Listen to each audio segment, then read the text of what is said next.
Alright, that's the question 9.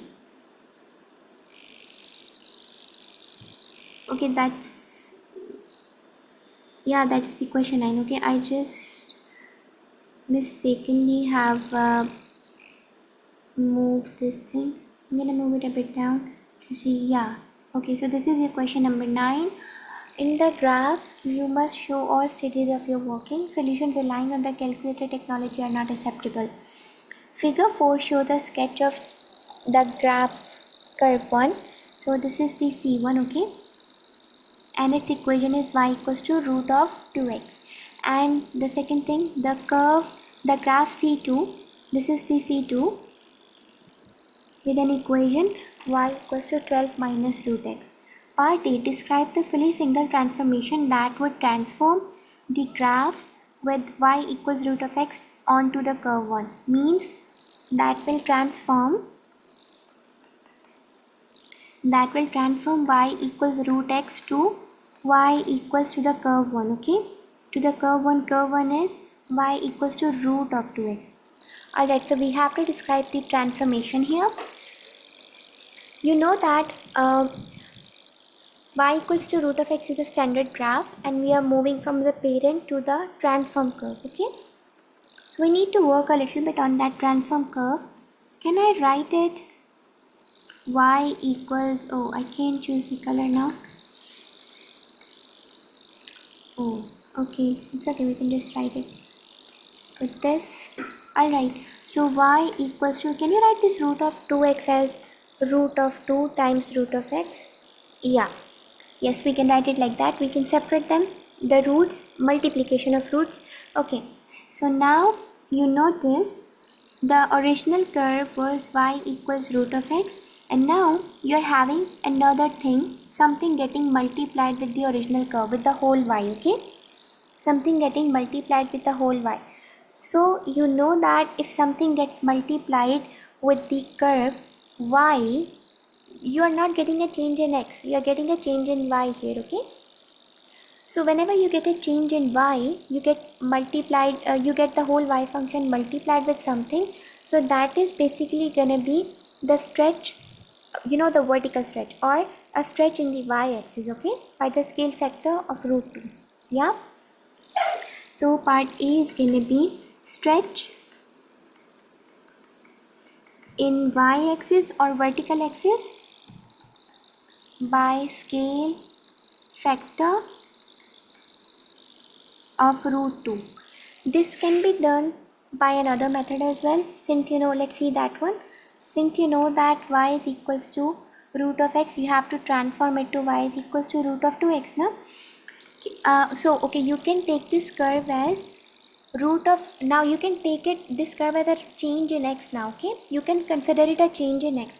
You're not changing your whole y, you're changing your x. You're multiplying your x with some other factor, which is 2.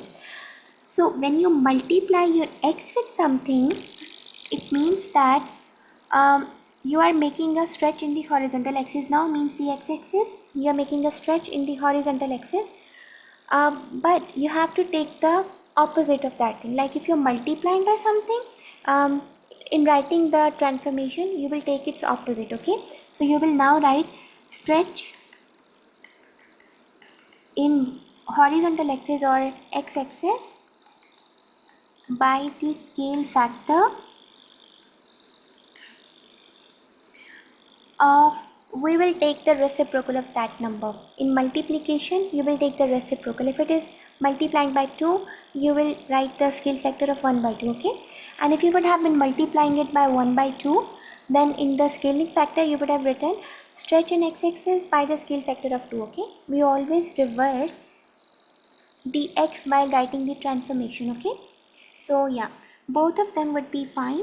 The first one is good too if you're making it a change in y-axis, and if you're considering it a change in x-axis, so this would be fine too, okay? Both are fine. You can use any of them. Now part B. Oh no, we have the part 2 as well. We have to describe the graph with equation y equals negative root of x onto the curve 2. We have to describe the transformation from y equals negative root of x onto C2. Okay, so the part 2 is we are going from y equals the negative root of x onto y equals curve 2 equation. Let's see what is the curve 2 equation. Y equals 12 minus root x. Okay, 12 minus root x. Okay, what change have you noticed? From y, the parent function, you are only adding 12, okay, in the whole y function.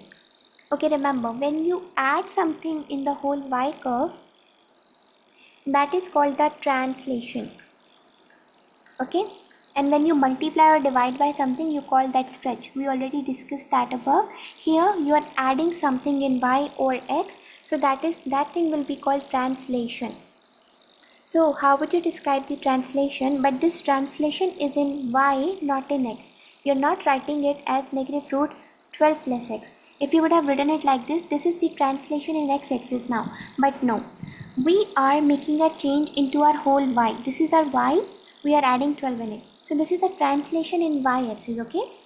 No translation in x-axis has been performed here. So you will say translation in y-axis by 2 units upward. Okay, in y-axis by 2 units upward.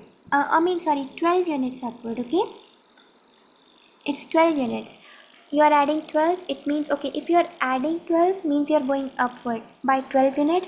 And if it would have been negative 12, then you could have written translation in y-axis by 12 units downward, but it is plus 12, so you will just take it upward. Okay, or you can write it translation by vector 0, no change in x, 0 and 12. Okay, translation by the vector 0 and 12, right? Both are fine, you can use any of them. Okay, so we are done with question number 2. Part 2. The graph C1 and C2 meet at the point P.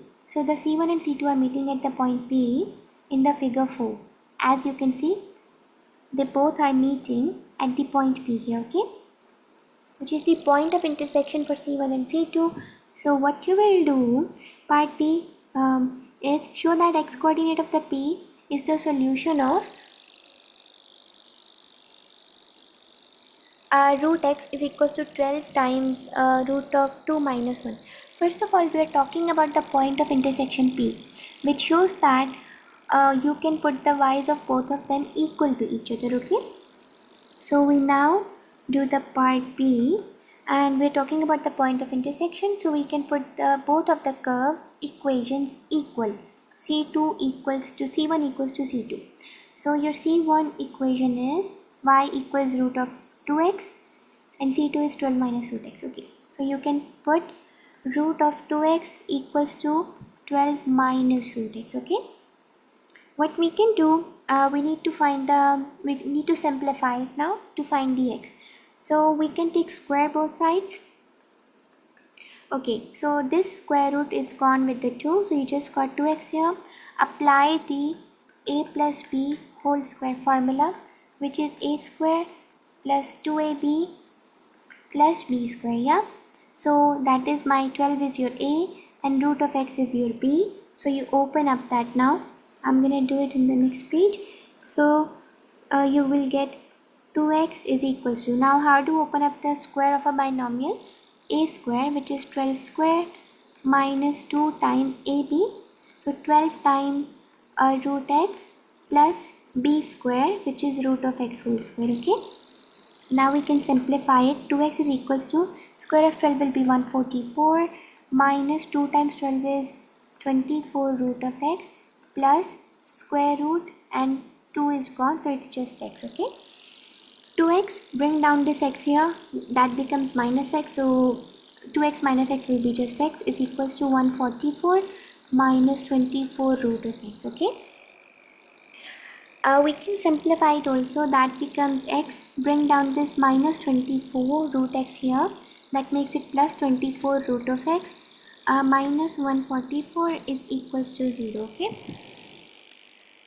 so this one was, let me just go up and see what was the question. They say show that the x coordinate of P is a solution of this equation. Okay, I'm just going to write it. Root of x equals to, we want to prove this, root of x equals to, root of x is equals to 12 times root 2 minus 1. 12 times root of 2 minus 1. Okay, yeah, we don't need to simplify it. I think we can,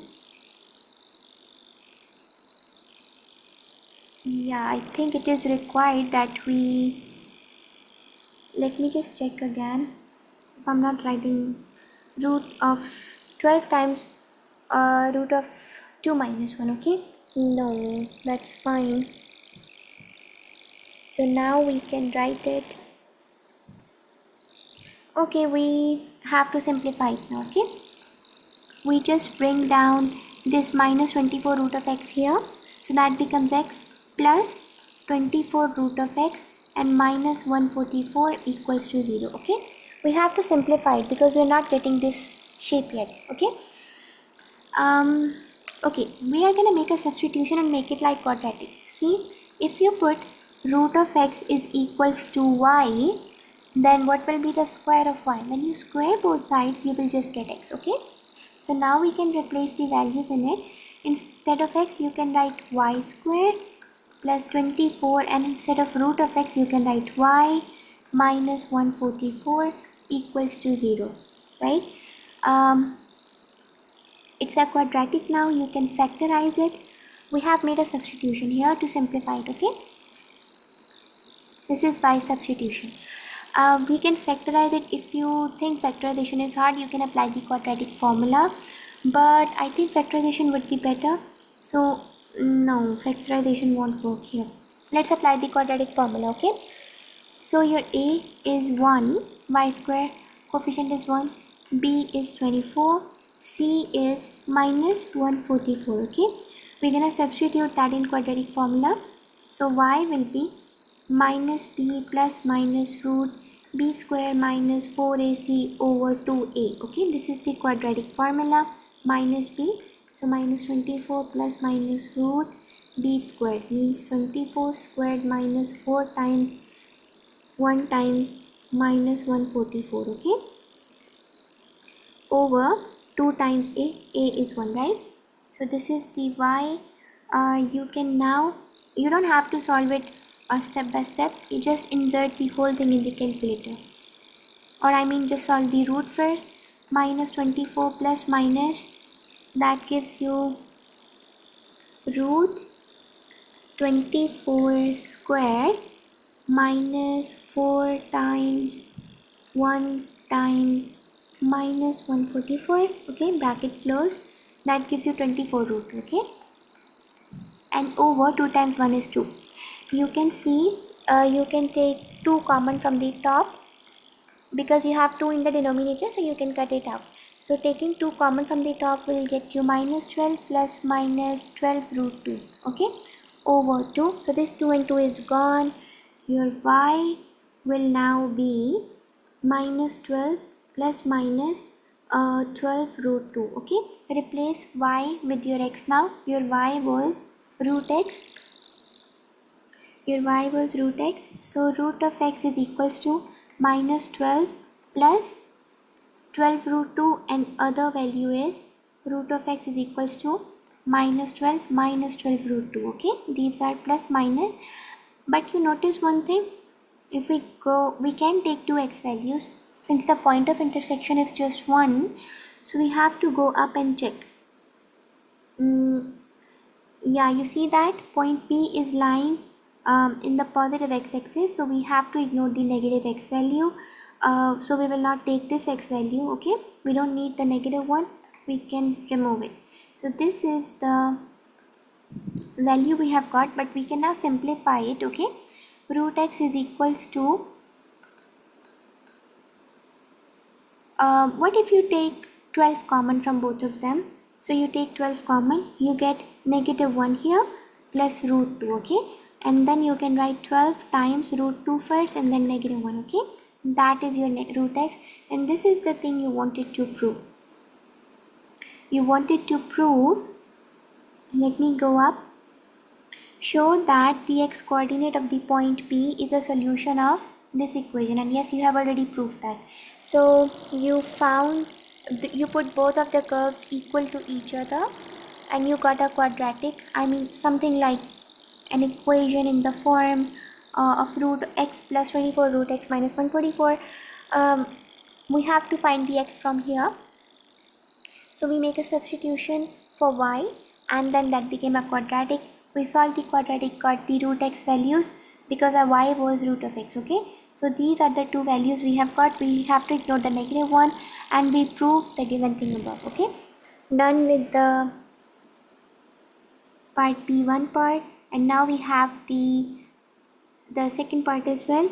Hence find in simplest form the exact coordinates of P. So we have to find the exact coordinates of P now. Okay, we have to find the exact coordinates of P in the form of x and y now. Fine. So you know that root of x is equals to 12 times root of 2 minus 1, but we don't need it in the form of root of x. We just need x, we don't need the root of x, so we have to remove that root. So we will square both sides. That will give you x is equals to, okay, the square of 12 will be 144, and again root of 2 minus 1 squared will be, we will apply a minus b whole square formula, which will get you a square minus 2ab plus b square. So you do root of 2 squared minus 2 root 2 times 1 plus 1 squared. Okay, so your x will be 144 times square gone, it's just 2 minus 2 root 2 plus 1, so that's make it, and that makes it 144 times 2 plus 1 is 3 minus 2 root 2. Okay, you can leave it like that or you can expand it. 144 times 3 will be, that's 432 minus 144 times 2, that is 288 root 2. Okay, here is your x coordinate for the P. Okay, we got the x coordinate for the P. Now we have to find the y. To find the y, you substitute the x coordinate in any of the curves above. Okay, so these are your curves. Y equals to root of 2x, y equals to 12 minus root of x. I already know the whole root of x value, so I'll be using the curve too, which will be simpler to get the y value. Y equals to 12 minus root of x. I will replace the value of x in it, or I already know the root of x value. Okay, I will just directly substitute that in it, because we are gonna avoid the complex substitution here. If you will substitute this x value, you will get the double root and the simplification will then get harder and harder, so you just have to ignore it and you just directly substitute the value of root of x, which is 12 times root of 2 minus 1. Okay, so 12 minus 12 root of x value was 12 times root of 2 minus 1. Okay, root of 2 minus 1, or it can become 12 minus 12 bracket root of 2 minus 1. Okay, so your y will be 12 minus 12 root 2 minus 12 times minus 1 will become plus 12, so that makes it 12 plus 12 is 24 minus 12 root 2. Here is your y coordinate. So your p coordinates are 432 minus 288 root of 2, and the y coordinate is 24 minus 12 root 2. Here are the coordinates for p, and we are done with question number 9. So yeah, so the last part was for 6 marks and that was a whole lot of working, and that is worth 6 marks. Okay, so now we are done with question number 9.